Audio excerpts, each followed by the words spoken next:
It may be said that destiny, like dreams, comes from within. And when that destiny embodies greatness, it becomes a gift for all to share.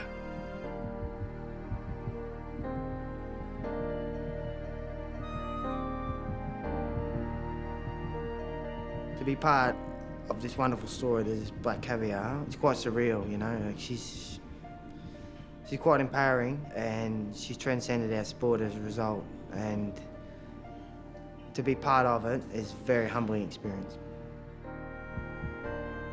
She was a smashing filly, a great moving filly, a sweet mover, and every step she took, every part of her moved.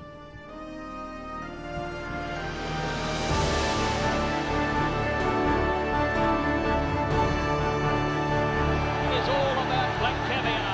Away she goes. What a champion. And the most anticipated race this century is underway. But she's unparalleled. Black Caviar, perfect. Black Caviar, the best in the world, races away. She is unbeaten and still the undisputed champion of the world. And look at her go, Black Caviar. She raced away. She's truly in a league of her own. Black Caviar. What a champion she is. Black Caviar. Black Caviar, the equine superstar of the world. She's back and the legend lives on. She looks at the 30,000 strong crowd and says, geez, I'm good. No, I'm not good. I'm the best you've ever seen in the world. This is brutal power wrapped in an elegant machine. The pride of Australia is the greatest show on earth.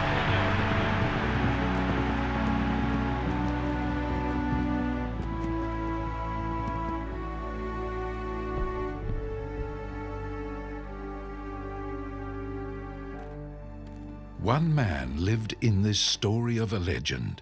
It is a privilege he will always cherish. From very humble beginnings in an industry that I love, from the dusty outback tracks of Queensland as a kid to the turf at Flemington, Randwick, and then on to Ascot with the world's fastest horse, maybe the fastest horse that's ever been seen in our lifetime. The one word for me to describe it is just unbelievable. I've got no other way to put it, you know, just plain and simple. It's been an unbelievable, you know, I wouldn't say meteoric rise, but it's just been a humbling rise from very grassroots beginnings to be involved with this unbelievable animal. Black Caviar was born at Gilgai Farm near Nagambie, in the heart of northeastern Victoria. And it seems fitting the word heart would also become synonymous with a horse that would capture the affection of a nation in racing's field of dreams.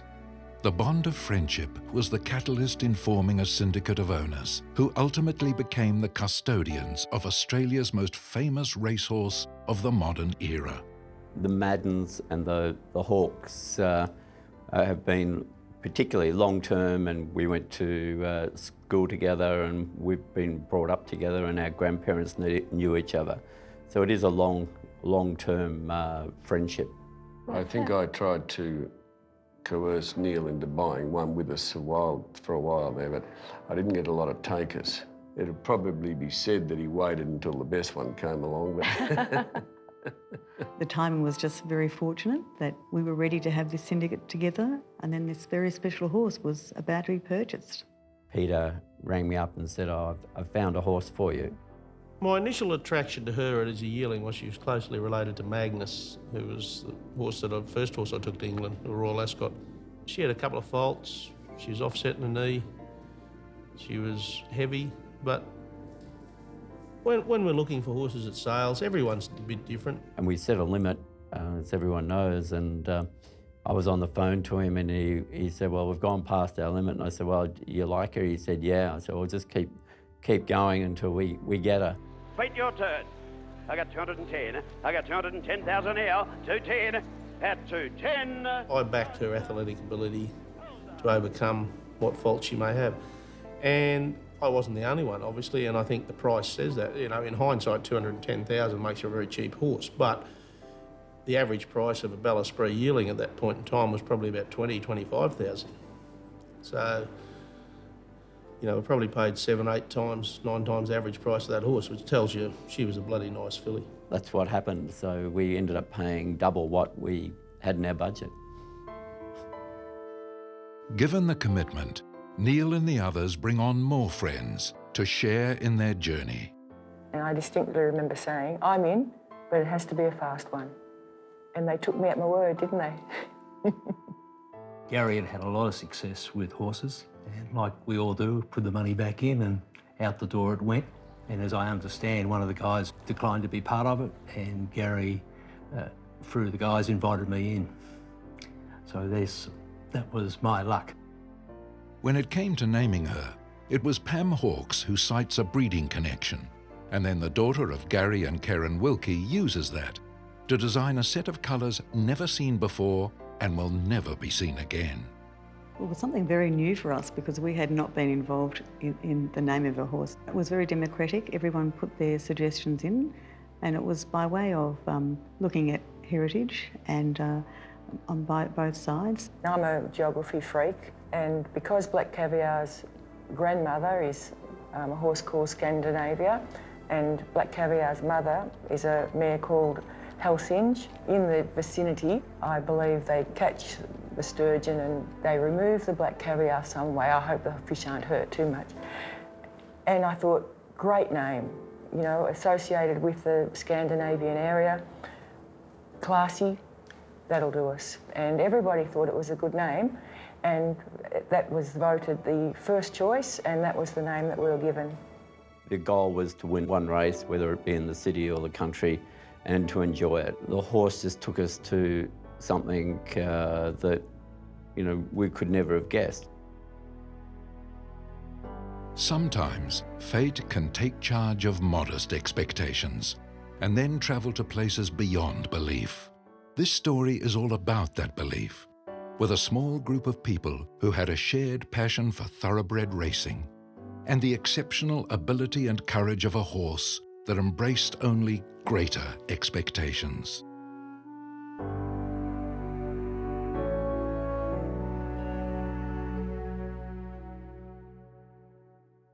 Cloaked in the darkness of early mornings, away from the public gaze, Black Caviar began her training regime.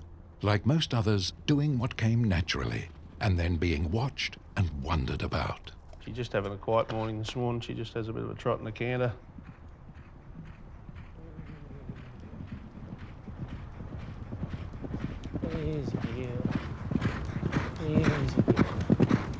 I thought she was big, strong and extremely fast. We took her to Cranbourne for a trial, well documented, and ran very quick time. But we've all seen them do that over a half mile.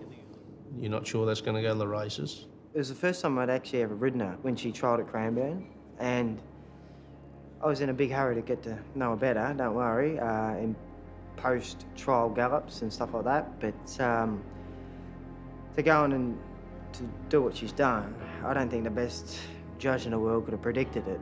Jockeys are notorious for being ordinary judges, and Peter Moody testified to that, but she continued to develop and improve beyond our wildest dreams. I was not expecting that to happen.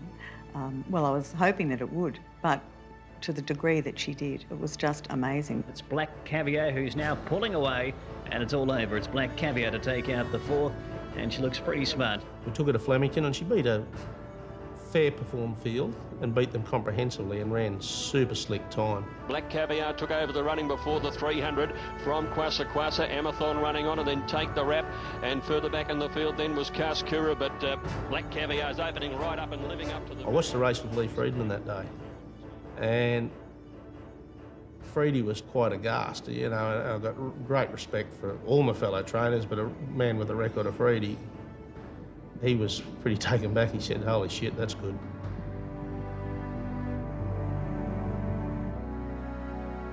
It was the first time that Black Caviar had been seen in competition, and Peter Moody knew then there were signs of something special. When he spoke with the owners, he didn't say much, but then again, he didn't have to. A good trainer's knowledge of his craft can often open the gate to potential, but it never guarantees the promise of things to come. The second start, she beat a better field, jibbed the start, circled them, same young lad on, Jared Noski. But she looked to be cruising in the early part of the straight, Black Caviar. She's 3 lengths in front and did it very, very comfortably. Shaken up now by Noski, she put 4 lengths on them. Danny Brereton pulled me up at Caulfield on the Tuesday morning, and I think he rode Carrara in the race, and he said, ours is a very good horse. He was riding for Vasil at the time, and this is at a time when Vasil had just come off the back of Arada Son and Elvstrom, so the stable knew what a good horse was. And he sort of shook his head and said, shit, I don't know how good yours is. And that was probably when it hit home. I wasn't there that day. It was, I think, the only time I haven't put a saddle on her on a race day.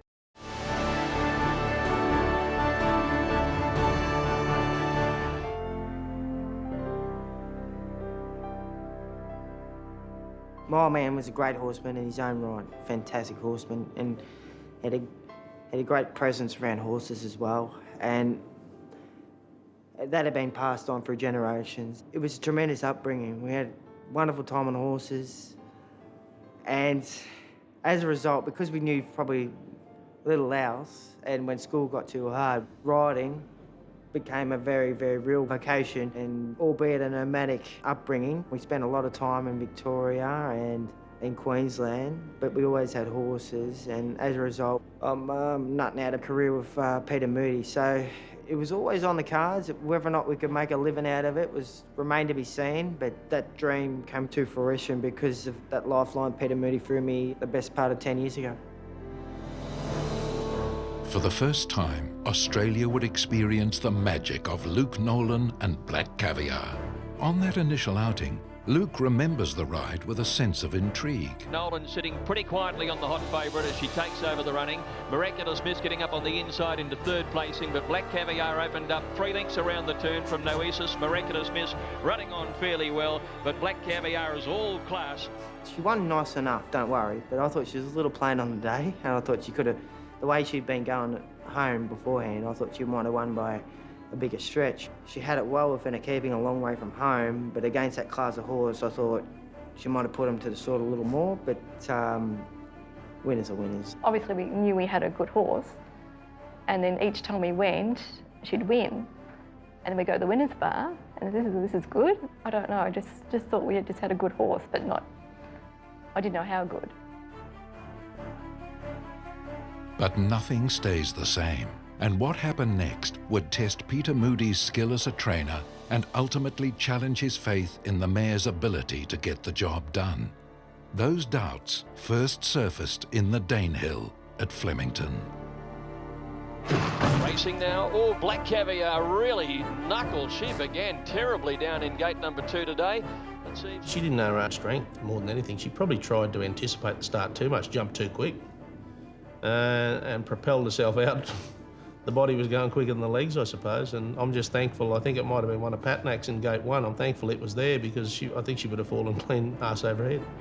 Black Caviar narrowly in front of Corsair. They're being followed Grand Harmony, who's ridden along. Wanted just behind the leader. Point Pain on the rail. Rarefied working into the clear. Extra Zero was next. Black Caviar at the 200, led by a length and a half. She still won. She beat the stablemate Wanted. I think outside of Ascot, that was the closest anything had ever got to her. Black Caviar in front. Wanted coming off her back. That was probably when things started to go a bit pear-shaped for her. She'd had a few chest issues, strained muscles and so on, and that day probably magnified that. It wasn't the beginning of the end by any means, but it was the start of a few issues we had coming along. Black Caviar 3/4 in front. Black Caviar, she wins again. Black Caviar. Pete's touched on it a lot of times throughout her career. He's always backed her, not always his judgment, but he's always backed her, and as a result, she remained unbeaten. And the fact that she showed so much courage that day under trying circumstances, I think the penny was just starting to drop then that we may well be in the presence of a champion. I saw her go down and pick herself up, and I thought, oh, that's it. I thought that was just an incredible effort, and it showed really that this horse has got a real fortitude about it and does not like to be beaten. Him standing next to Peter Moody, we were all excited, and all he wanted to do was to get over and check the horse. Peter explained what the problem was, and we were wanting to have her best shot at recovery. At that moment, stress entered the mounting yard. But Moody had already made the decision. It was to be rest, and then, hopefully, recovery. As big and as strong and as powerful as she was, you know, she was very susceptible to injury and had to be cared for a lot. And, you know, those great horses, great athletes of any persuasion, they try that hard, but they hurt themselves. And, you know, that's what separates probably the champions from the greats. She was probably above a champion, she was a great, but I was really fortunate the team around me, we were able to manage that. That injury was always there, haunting us at the back, even when she came back and raced, that it may happen again. I chose to run her in the Australia Stakes as a lead into the William Reid. And it was probably a little bit of a greed thing too, because I thought I could win the Lightning with Wanted, the horse that ran her to a short margin in the Danehill. And I didn't want them to clash. Now Black Caviar's let go by Nolan, and she quickly raced up to Heady Angels, got almost a length in front of him. Then came La Rocket and Royal Ada, but it's Black Caviar by 2 lengths. Heady Angels can't answer this Super Filly, who races away to make it find out. She bolted in the Australia Stakes, then a gallop 3 days before the William Reid. She sustained a fresh injury to her suspensory, her right foreleg. Inside branch, pulled a little bit of bone away where it's actually, the ligaments actually join the bone. And I thought, shit, you fool, best horse you've ever trained. You're never going to get to win a Group 1 with it. That was a hard call to make. That was the morning of the press conference, actually. I rang the owners and said, she's out. I remember the call. I was in a hotel room in Adelaide. I was talking to Neil, and then on his phone he said, I've got Peter Moody on the other line, I'll call you back. He then called me back devastated. I was very worried then that I'm never going to get this horse to win a Group 1. Through the efforts of my staff, my vet, Peter Angus and Peter Clark up at Murchison, we got her back on track. We became involved with Peter very early when he built his facility up there in Murchison, and these water walkers and water treadmills have become a dime a dozen really, but Peter was sort of the forefather or the grandfather of them all, and you know, he hasn't got all the bells and whistles of all the big flash setups, but the care and the attention to detail he's got, you know, second to none. Her injuries were concussive-related injuries, and unless you could have taken her to the beach for 12 months, she would have struggled to get back. And because we have our own beach, it has enabled her to go on and race and give us all the pleasure that she has. There was a whole, basically 6 months of recuperation. And the issue was, would she ever come back? And Peter put her on a program. I have that much belief in the man and trust in him. He knows what I require, I know what he's going to deliver. We get the job done. Comebacks don't always follow a natural course. These times demand patience and measured care. But she already had someone with that commitment. You're looking for that stroke of brilliance. You're looking for a fluent, moving horse. You're listening to the way they breathe, listening to the way they move. You can hear the footsteps. And at that time of the day, there's no distractions. She was always a natural, you know. She was big and bold. Every now and again, you get these 2-year-olds that come through your system that appear like they're 4- and 5-year-olds. They just know what it's all about. She was just one of those that took to it straight away. Black Caviar's return for the spring was inspiring, but on the eve of her first Group 1, Luke Nolan was suspended and fellow jockey Ben Melham took the reins. Brought her through the Scalacci, the Moya on Cox Plate Day where she was super, and then to get to the Patnack, you know, that was a massive relief to finally win that Group 1. I think the biggest challenge at that time was there was a new star on the horizon. While she was away, this new horse called Haylist, the Wonder from the West, had appeared. And he looked outstanding. It was the challenge of the 2 gun sprinters, and as sad as it was not to have Luke there sharing it through suspension to get the monkey off the back, that was a great field. She's a once-in-a-lifetime horse, and you want to be part of it the whole way through. To miss her first Group 1, it's like missing a kid's first birthday or a christening, you know, and that's how I liken it. We're not really superstitious, but that was one of the things that if it works, keep it going. And to have Luke not riding that day, that was just out of the ordinary, out of the norm. Coming down to the 400-metre mark now, and Black Caviar, the narrow leader. Schofield getting a little busy on hay list. Star Witness peels over the heels of the mare. He's a big danger. Melito's putting in a run. Black Caviar still the leader. Malum hasn't really moved on her. She's 2 in front. Star Witness second. Hay list can't go on. Hortensia runs on. Black Caviar, though, holds Star Witness at bay. She's unbeaten 8 out of 8. What a champion she is. And Ben did exactly as Ben was asked to do, which was just sit there and ride. And he did his little wave, of course, and he got his fine. It was $200 or $300, and he nailed it. If she never raced again, it was job done. I think we might have been about 8 for 8. You know, she had achieved the pinnacle. You know, if she doesn't go in the races again, she's got that Group 1. The tides of racing seasons change. The Autumn Carnival is always seen as the younger sibling of Australia's magnificent spring. It could be said that the smaller crowds are true racing enthusiasts. But in 2011, Black Caviar would change all of that. And throughout the year, she was putting racing on the front page for the right reason, and to be part of that, it's quite surreal because to be there and witness it all, and the fact that they cheer you onto the track when you're on a champion, to be part of it, it's unbelievable. 400 left to go now. Black Caviar, she's gone to the lead. Haylist only 3/4 away, staying on with her. They've beaten off Warm Love and then True Persuasion, but Black Caviar at the 200 metres. The crowd starts to applaud already. She's gone 3 lengths in front. Haylist can't go on. A good battle for third, but this is why she's rated the best in the world. Have a good look at this. Black Caviar is going to be eased down to a canter. I've said it 100 times before. If you could bottle the feeling you have when you're riding Black Caviar, you make a fortune selling it. She started to reach a greater audience.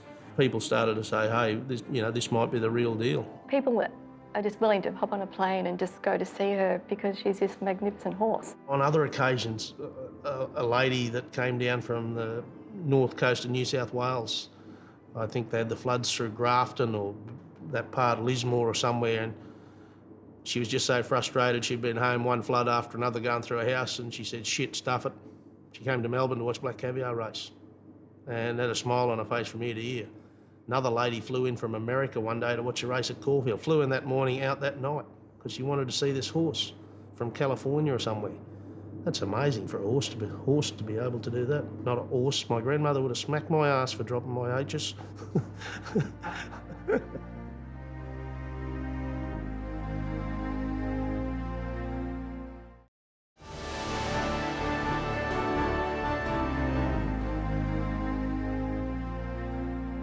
March 12, 2011. Black Caviar had Melbourne buzzing with expectation. Could the Newmarket be the race she made it 10 out of 10? Flemington had released the Black Caviar flags for the first time with 10 out of 10 on the back of them. I thought they were a little presumptuous. I thought that maybe should have put a question mark beside the 10 out of 10. And I hate putting the cart in front of the horse. The big weight, she was a history making for a mare of the modern era. And I thought we had to break all sorts of records to win the race. Racing in the Newmarket, Black Caviar gets a nice getaway.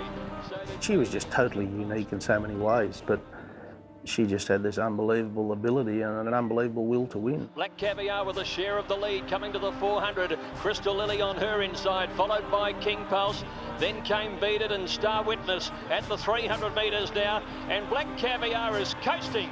Kicks away. And she's run the quickest Newmarket of all time. And the fact that she's carried a record weight, that's when Black Caviar fever really started to grip Melbourne. Straight. Black Caviar by 4, Crystal Lily and Unbeaten, but she is unparalleled. Black Caviar, perfect. I noticed it more that day.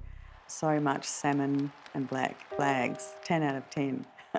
There was the colour, there were the flags, there was the standing ovation again, and people were clapping. And it just took off from then. That's probably something that you don't expect, that the people were happy for you.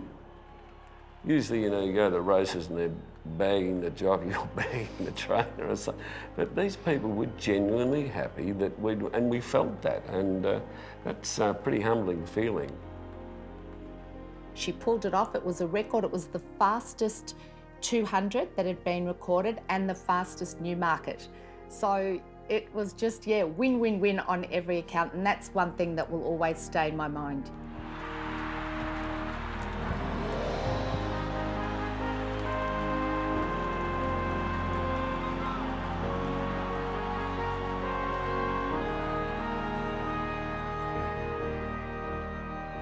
The Australian spirit has become salt of the earth in stories about horse racing. Creatures great and small change people's lives. Characters become cult figures, and triumph is deeply admired. And most stories begin quite simply. For Peter Moody, the red dirt of Charleville and outback Queensland was where it all began, where the love of the horse by family and friends inspired a young man to craft his career, and where the bush taught him dignity. I've always had a very simple existence. I've never had an outlandish lifestyle, and I think it's a lot to do with your upbringing too. You know, I had a very grounded upbringing. I was surrounded by probably older, more mature people than me. I was probably raised as an adult. Running around here at Charleville and Wyanda as a kid, you know, that's straight to where you took the photo of yesterday, and here at Charleville, you know, I was running around here as a snotty-nosed little kid from the age of 5 to 15, and you know, strapping horses and riding horses, and never ever dreamt of leaving here, let alone ending up at Royal Ascot shaking the Queen's hand with the best horse in the world. You know, that's pinch yourself stuff. I'm just the boy that left here, you know, 20 odd years ago, and I've had a lot of luck, and I've never ever forgotten where I'm from, and I've never ever forgotten the people. It is very humbling. You see those people, and the school kids run up and say, "Oh, I did a project on you last year, and we drew your picture last week." That was quite staggering. I went to school here. It's humbling that I can give them joy and that a local boy's done good. Peter, this is from last year. Not a bad likeness. But when you're back amongst them, I feel very, I don't know what the word is, you know, I feel almost ashamed that they sort of laud what I've done or have achieved, you know. My memories of my father, unfortunately, were the fact that he was then afflicted with alcohol and at the back end of his life, and it's probably only in latter years through family and friends that I realised what a good horseman he was. Whether that's a genetic thing, I don't know, but I was always worked with and surrounded by good horsemen as a kid growing up. It was a very reflective moment for me. The last time I was there with my sisters, and we spread my dad's ashes. Everything looked so much bigger when you're a kid than to see nothing there. You know, there's a shed left where there was a wonderful homestead, there was a set of stables, there was a up and running active, you know, sheep and cattle property with people everywhere. Not much here, you wouldn't think it now with the trees, but this is where I learned to ride. This is where I grew up. And then you have that little moment with your parents where you walk up the back and have a chat to Dad and say, "Shit, I wish you were here to see how well we're going," you know. That was you know, I'm not an emotional guy, but I did get emotional there, you know. Probably I'm starting to get a bit emotional now, you know. You think all the people around you that you grow up with, and, you know, the bastards aren't alive to see how successful I've been, you know.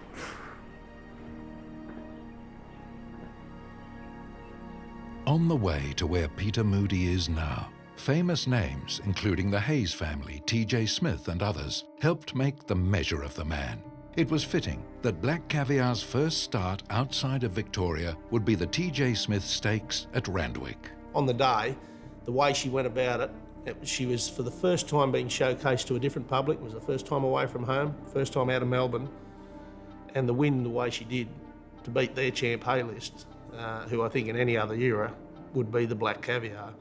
You know, it was a great feeling, and just to make, it was the T.J. Smith Stakes, that was the icing on the cake for me. And they're set, they're off and racing. Black Caviar jumped a touch awkwardly. She's about third or fourth, settling down. Haylist went up on the outside and hit the front. I must have been the only bloke not nervous when Haylist topped the rise and dashed clear. Silent, running for home, and Haylist the leader. He's about 2 or 3 lengths in front of... And I thought, oh no, I'll reel this bloke in, no risk. She's giving Haylist about 4 or 5. And... I was worried, albeit only slightly, that I'm not going to drag this horse in as quick as I should be. He's definitely the second best sprinter in Australia and indeed the world at the time.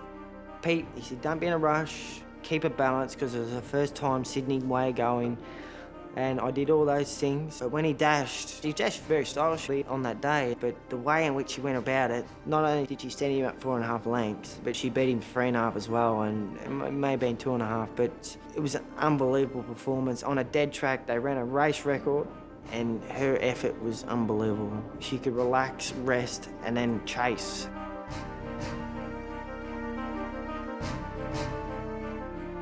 It's a quality only champions have, and I think that day she displayed that in spades.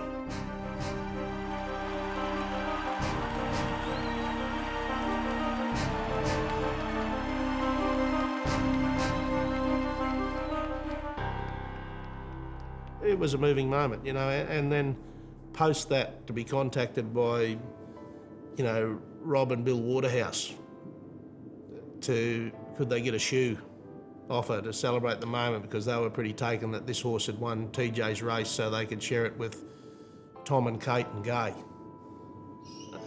You know, TJ's daughter and grandchildren. You know, to see people like that so moved.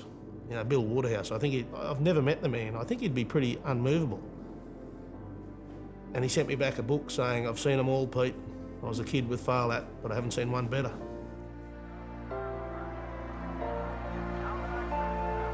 I always thought she'd go to Queensland.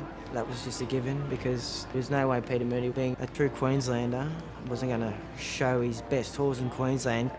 The amphitheatre that Brisbane set up for the day was just unbelievable. Brisbane's a little bit like Moonee Valley in the fact that the crowd is there right on top of you. Every section of crowd cheered as she walked past, and she's just going out before the race. And she didn't let anyone down. She came out and won like the good horse she is. They're coming around the bend. In Haylis, the leader from Buffering. Black Caviar, she made the corner awkwardly, but Nolan said, let's go. And coming to the 300, Black Caviar sprinted up on the outside of Haylis, and they're followed by Buffering. But Black Caviar is the leader. She got away from Haylis with 100 metres left to go. It was about now that the association with Farlap resurfaced. His 14 straight wins seemed impossible to surpass. The mythology of Big Red and what happened back then seemed unattainable. But it is all about Black Caviar. She went past the 200, lengthening by 4 lengths. Away she goes. What a champion. 14 straight, and she's up there with the greatest ever. As she reached the record, legendary stories became entwined, and weeks later she raced past it. And if you've come to see the greatest, here she is. Black Caviar opening up by about 5 or 6 lengths. 15 straight, she just keeps trotting them out. The Wonder Mare. Black Caviar now by 3, opening right up on Buffering and Curtada. But the mighty champion is going to make it 16 straight. We've never seen the like of her before.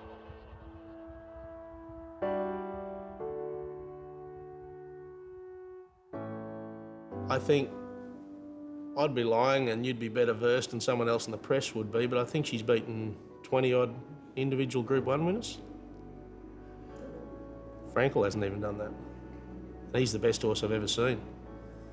I don't know if Farlap did it. Has there been a horse that's beaten more individual Group 1 winners than her?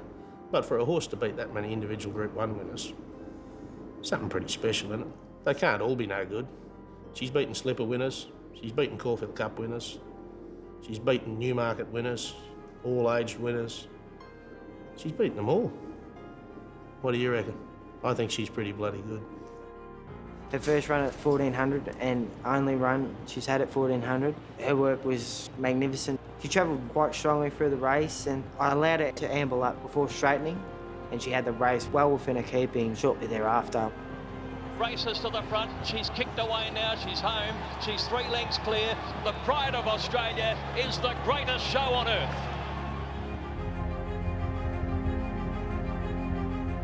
I just let her slide for her gears, and she won with the arrogance we've seen her do so many times.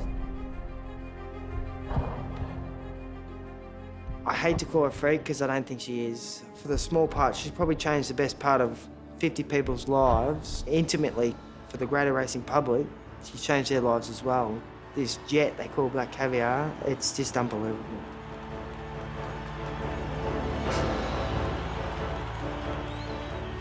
Take on the world became the cry.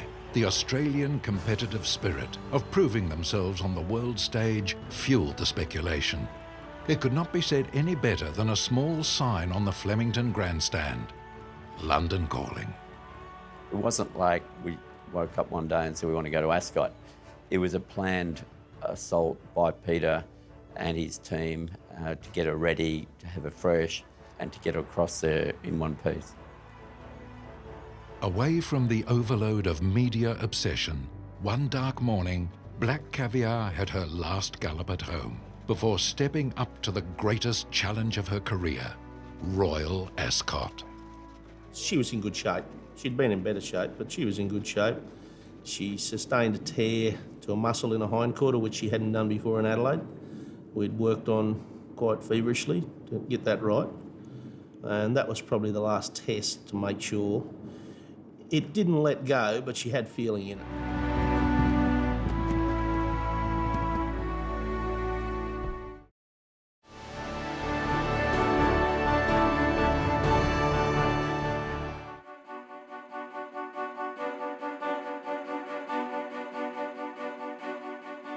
Pete wanted her pretty close to the mark before she actually boarded the plane.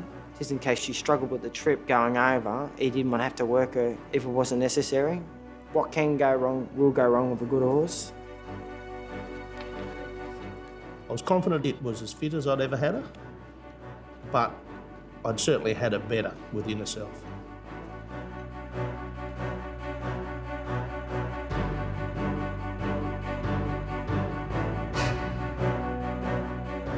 And if the media swarm wasn't frenetic enough, at the final press conference before her departure came the unveiling of the special pressure suit she would wear on her journey to the other side of the world. All sections of the media were mesmerised, especially Herald's Sun cartoonist Mark Knight.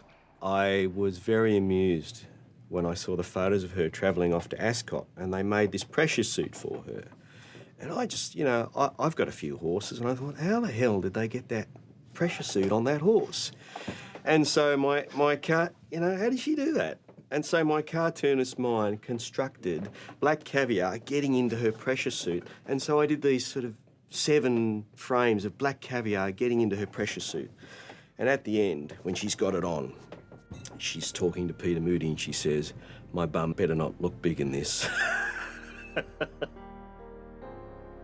Peter Moody had learned many of the tricks of travelling a horse. Diet, the acclimatisation and training strategy are vital elements when dealing with the psychology of a thoroughbred. The trip was daunting and the connection spared no expense, having Moody's best personnel entrusted with its success. To go and do it on a world stage, it'll be a great thrill, but the scary thing for me is the fact that we've got to travel so far. The horse can't get up and have a walk around the aeroplane. She's going to be boxed in a crate about 8 foot long and 3 foot wide for 30 odd hours. She's not going to get the direct 21-hour trip. She's got to fly from here to Singapore probably and spend 4 or 5 hours on the tarmac while they unload and load a cargo plane. To be there and to see her taken off the float, because she was agitated and it was cold and it was bleak and the smell of jet fuel was in the air, and Tony calmed her down beautifully, and then Paddy made sure everything was perfectly set up in the new float to be that was to take her to London. She's got to fly to Abu Dhabi or somewhere like they do it again and refuel before she gets to Heathrow and peak hour traffic, and then have a 4-hour float ride up to Newmarket where she's going to be stabled. So from the time she leaves the stable here to the time she gets to a stable in Newmarket, she's going to be cramped in that little box for about 30 odd hours. I thought the way she travelled had saved the day. Had she not travelled good, we're in a lot of bother.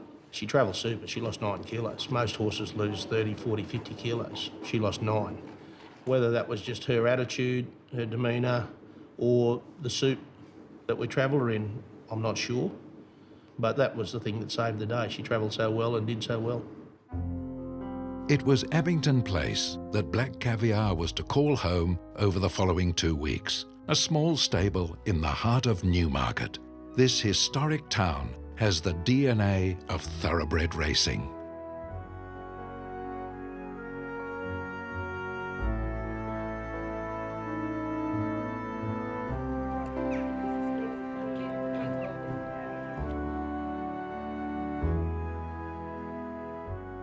Coming into the English summer, and they're coming out of a drought, which is like the wettest drought I've ever seen, because it's quite cool, it's actually helped us a lot.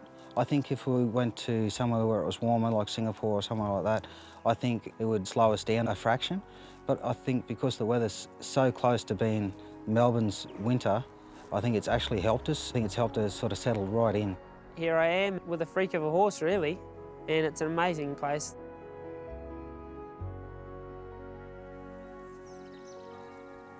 I think what captures Newmarket is the title The Home of Horse Racing, because it's known throughout the world as the headquarters, but the home of horse racing really gives the impression of where it all started, with James I in 1605. So in the early 17th century, Newmarket is the base from which springs an international sport, the high end of racing. But the town absolutely has racing in its DNA. As you walk around the town, you go past the training yards, you'll see strings of horses being taken up to the gallops. And I think what makes the gallops so special is if you stand in the morning mist on Warren Hill, you're looking at horses galloping up the slope. They've been doing the same thing since Charles II sat on the King's seat in the 1660s and saw his horses doing the same thing, working that land, working that slope, perfectly situated to create the finest trained horses in the world. And I think Newmarket really, it's that idea of the home of horse racing, and that from a small market town in Suffolk, a worldwide sport developed.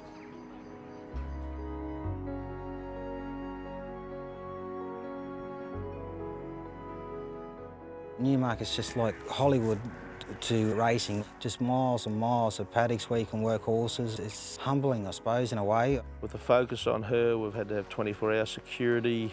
You know, we've had our own vet visitor twice. Peter Angus actually flew up with her, went back to Melbourne and came back up. Michael Bryant, her chiropractor, muscle manipulation. Tony and Paddy are here looking after her. Tony's what I call the mechanic. Like every good race team, you need a good mechanic, and that's Tony. I spoke to Moods and we discussed where we're at with her, and he decided to put the saddle on and just give her a good trot and see how she is and see how she settled in. It was great actually leading her out to the track with Paddy on and watching her. It's like watching a child sort of go to school for the first day. That's what it sort of felt like.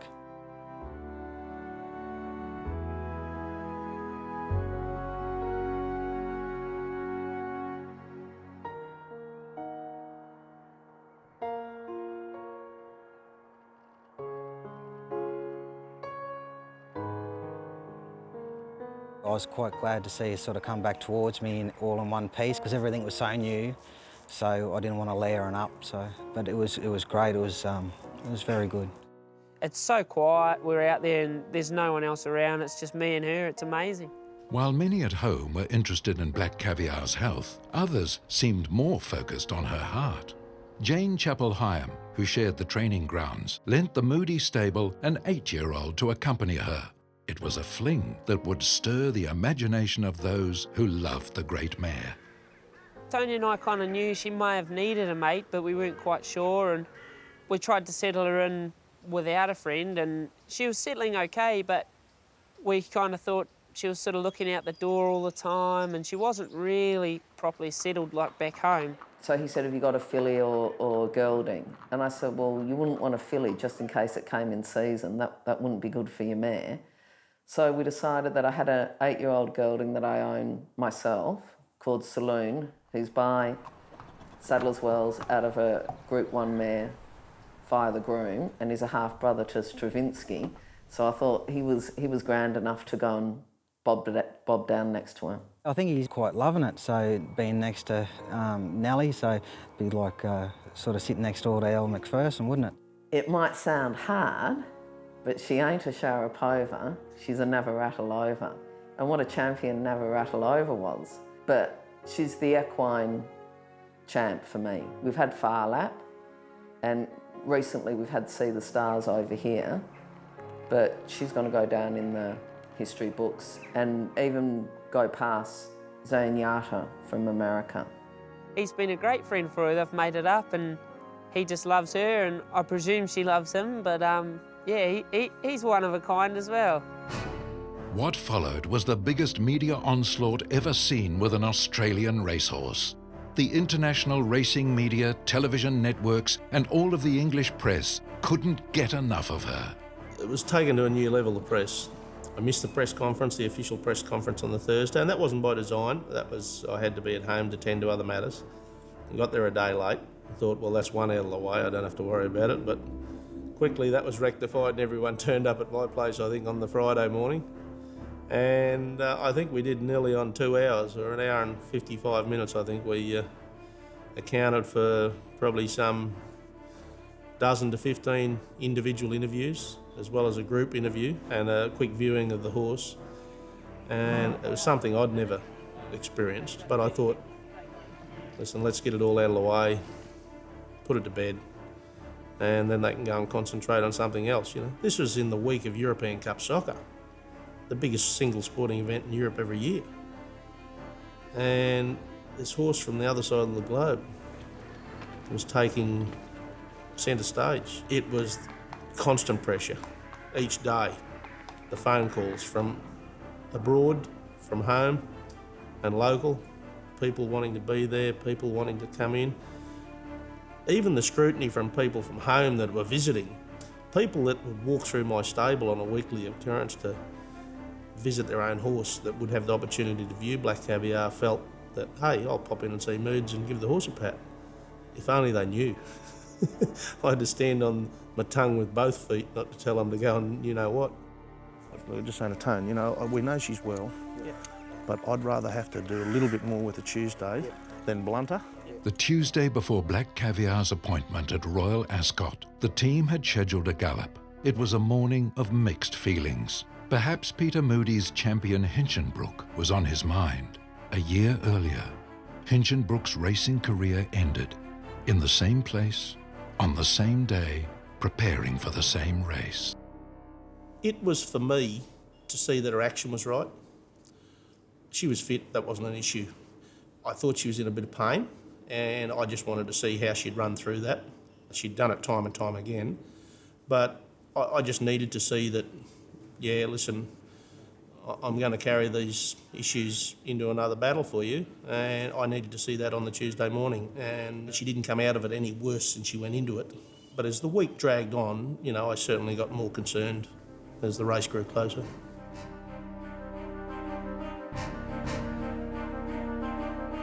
There's no question that Peter Moody knows racehorses.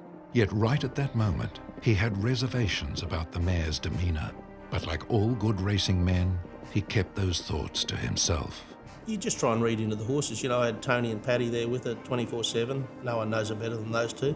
But I got to the stage, even on the Friday, I suggested that the boys go away for the day because I wanted to spend the day with her to get a read on her myself and convince myself that, you know, she was still able to get the job done. You know, that might sound a bit bullshittish and that, but it was what I felt at the time. You know, it was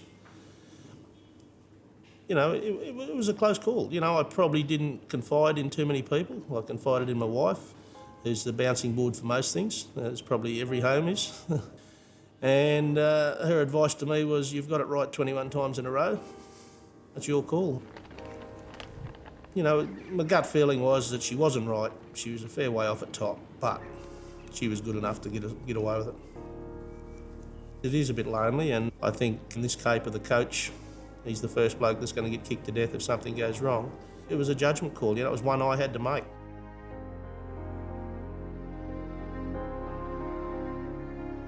I went to the owners on the Tuesday, and without telling them that I was deeply concerned about the Saturday, I said don't plan 1 minute after Saturday, because I knew then there was certainly going to be no Newmarket. Saturday was, we're going to be lucky to get to Saturday, let alone Newmarket, but I didn't want to spoil the field and worry everyone in that situation. You know, like I say, there was nothing, you know, particularly wrong with her. It was just her general well-being and wear, tear, and the end of a long campaign. You know, there was a fair bit riding on the call to run, not to run. You know, it was a big decision. I've never felt so much pressure. Ignorance is bliss, and he really didn't share any of his concerns that he subsequently shared with us. We had no insight whatsoever in England as to the condition she was in, other than Peter was saying, as he did to the public, she's in her best shape. I'm sure Peter did it with the right motive. I'm sure that he didn't want us concerned, worried, etc., but that's the sort of guy Pete is. I was happy enough with her on the Friday. She had a bit of sparkle about her again. Saturday morning we gave her a little trot. I was happy enough to go to the races thinking she could win. I didn't think it was going to be pretty. You know, I think the last words to Luke were look after her, you know, and I was confident enough she'd look after us. Mum. Hey.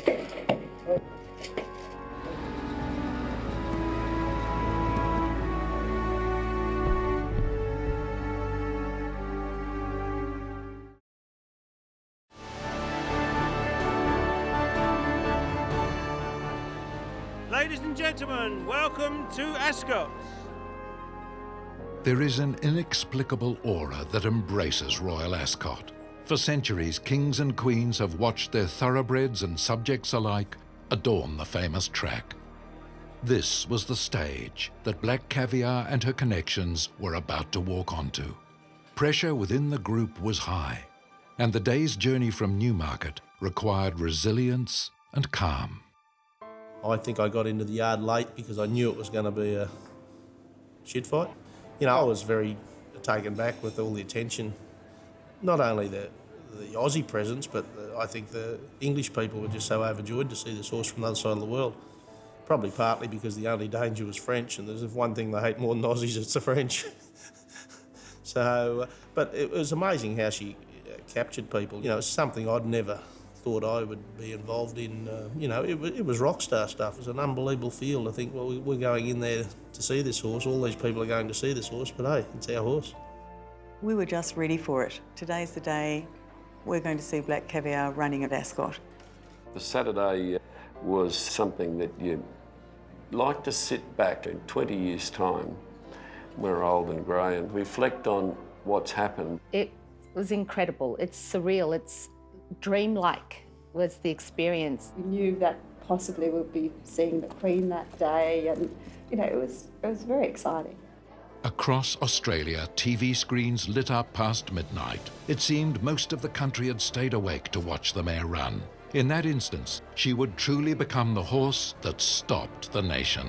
Everyone was quite buoyant and happy to be there, and in the presence of the Queen and royalty and stuff like that. And Pete myself, we didn't talk much about the race. He said, you know what you're doing, and no need to tell you much more. And he doesn't like to bog you down with his instructions anyway, because he thinks jockeys are very simple-minded, so we can't follow him anyway.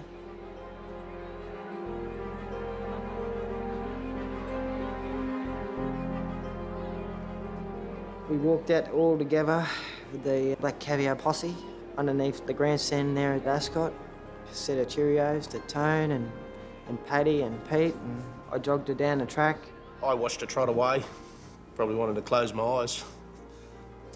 You know, she wasn't as fluent and as happy as she'd presented previously, and I knew that. Watched her go down on the big screen.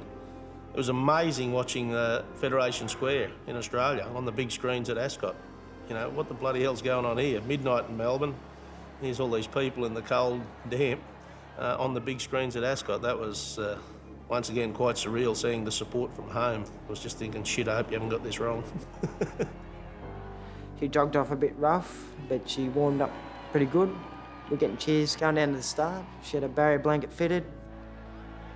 She's a bit agitated. It wasn't a normal sound, like she'd normally walk around with her head on the ground and not with a care in the world. And she's slotting into stall 15. Normally she's very relaxed. She was the same horse going when I got on her back, for the most part, and going down to the gates. But when they opened, she sprung well. They're racing in the Golden Jubilee, and Black Caviar's got away to a good start. She travelled nicely through the run. Didn't travel like she usually does. She didn't travel in her usual manner. Didn't tow me into the race. Actually got to the stage where I actually had to give her a squeeze to actually take the challenge up to the rivals. From the time she'd gone half a furlong, I thought, hold the phone. Luke was sitting on a, well, he wasn't on a loose rein, but she didn't tow up like she does. I thought, crikey, you know, you've done the wrong thing here. You know, she's not here more than you think. It got to the point where I actually had to noticeably give her a shake. Now Nolan starts to shake the reins at Black Caviar. She starts to move up on the near side. I kept sort of probably enforcing to Luke a little bit. You know, it's bloody steep. Keep her on the bridle for as long as you can. Don't let her off it unless you've got to. And when I saw him reach for the gun at about the 2 furlong mark, I thought, oh, holy hell. And at the time, you don't think much of it, but to get fair income, I've given very, very few hits in her life because she's been good enough to get to those positions without needing so. Level now with a furlong left to go. Now he says go on the mare. She gets about a half length in front of Sol. Restia d'Argent, Moonlight Cloud coming home fast, but it's Black Caviar in front with 100 yards left to go. I thought she may have been a bit complacent, and I may have been a bit complacent in the fact that I let her idle late, thinking that she was a horse of old. It was heart and mouth the whole way for me. I'd never felt like that in a race before. With 100 yards left to go, here's Restia d'Argent and Moonlight Cloud. He eases up near the line. Here's Moonlight Cloud, it's tight. Black Caviar and Moonlight Cloud in a photo. He has eased near the line, and this is tight. This is very, very tight indeed. As they race towards the line, oh, she might have just got the bobbin. She's got there. She has scraped home.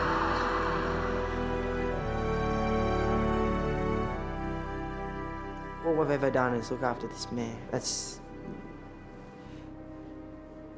win first and foremost, but keep her one piece. I thought I had the race won. I thought I'd just let you coast.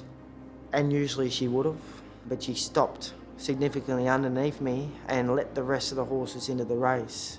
I responded purely by instinct because I shit myself when I saw him coming. I thought I had it won, but being on a horse like that, you don't actually get a great gauge of how quickly they stop underneath me because they're such a fluent moving horse.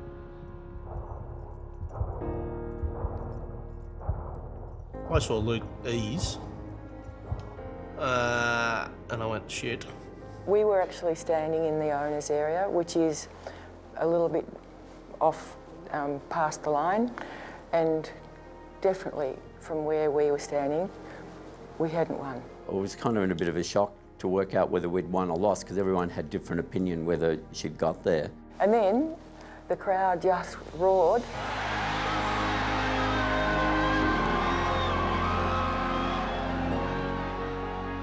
And I thought, she must have won.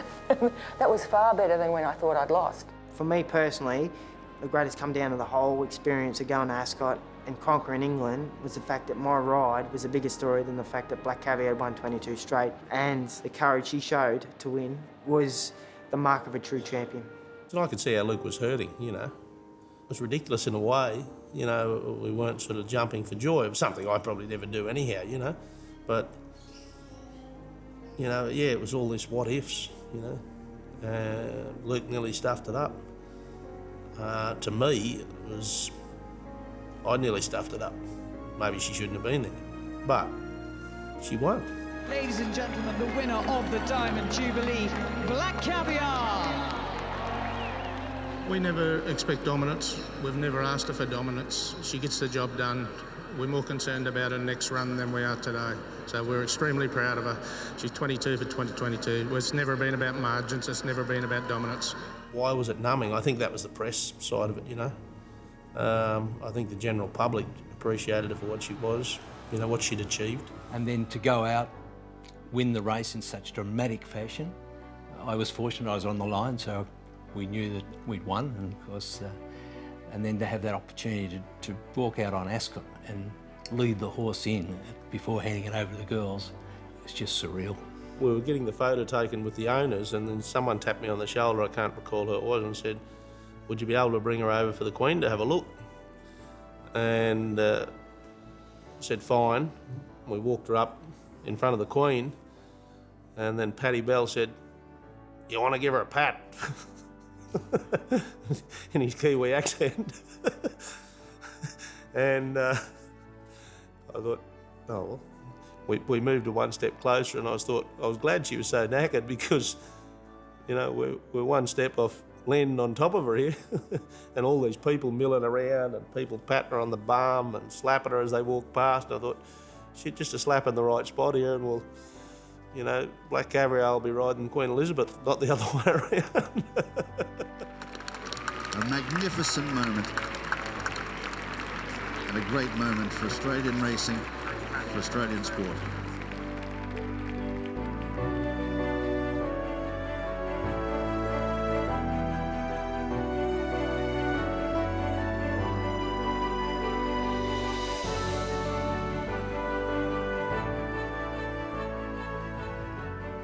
It was an outstanding experience, you know, something I'll probably never experience again, whether it be for good or bad. The one thing I probably did learn was how great a horse she was.